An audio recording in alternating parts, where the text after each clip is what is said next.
Okay, we're going to see what a half an hour will get us when you run a half an hour with a micron gauge from one of those little girly pumps you get with a $100 kit. So we're going to see if that'll work out with a half an hour. If you run it for half an hour, most people with analog gauges, some kind of weird gauge, you can't know how many microns you really are. You're just hoping for the best. So at 30 minutes, I'm going to actually tell you what kind of microns you can expect out of one of these pumps if you run it for 30 minutes. So we'll go ahead and turn it on. Oh, yeah, that's it.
Okay, I'm not going to go ahead and watch it the whole time, but I'll bring you back in 30 minutes.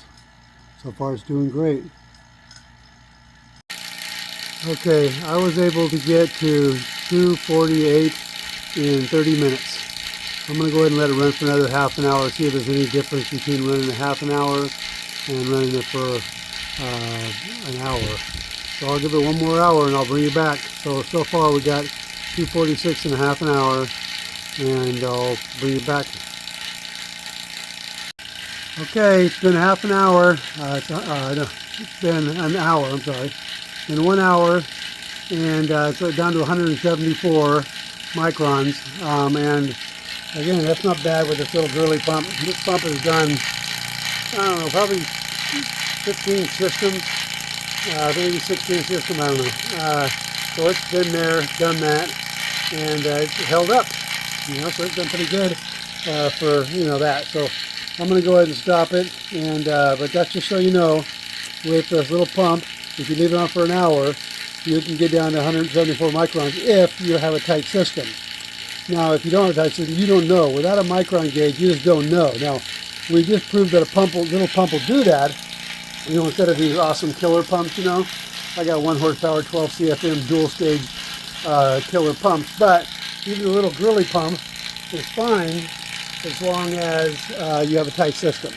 So the system I have is 174 after an hour, and so it's good. But if you don't have a micron gauge, you'll never know. You know that theoretically you can get down there if you leave it on for an hour, but you don't know if your system's tight enough. So without a micron gauge, you can't know. All right, so that's the answer. I hope you all enjoyed it. If you have any questions, put them down below. Okay, I'm going to call it and start my DK test. It's 171 or whatever. I forgot to do this. You got to be able to open and close this valve a few times to get the air that's trapped in the valve so it doesn't screw up your DK test. But I'm not going to wait to get back to where it was before. This is close enough. So anyway, it works for me. That 170 is fine. It's plenty. And so I'm going to go ahead and just do my 10-minute DK test, and I'll let you know how it goes. But as I said, if you have one of these little girly pumps, if you leave it on for an hour, you're fine. So that's where we're at now. It's just been an hour and 5 minutes because I had to go back up a little bit. Like I said, I want to wait till we get back where it was, but it's fine. What had happened is I moved that to valve off, and it just instantly shot up because I forgot to remove the air from this valve. While the system's going, you just want to turn it a couple times to get the air flowing through it, or the vacuum, get that air out of there. And you get it vacuumed out so it doesn't screw up your DK test. Anyway, I'm going to go ahead and valve it off and go from there.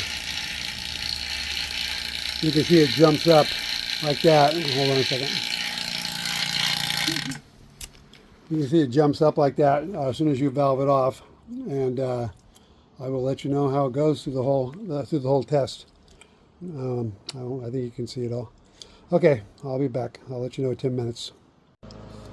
Okay, we passed our 10-minute DK test. It went up to 189, which is perfectly fine. And we'll go ahead and release refrigerant into the system.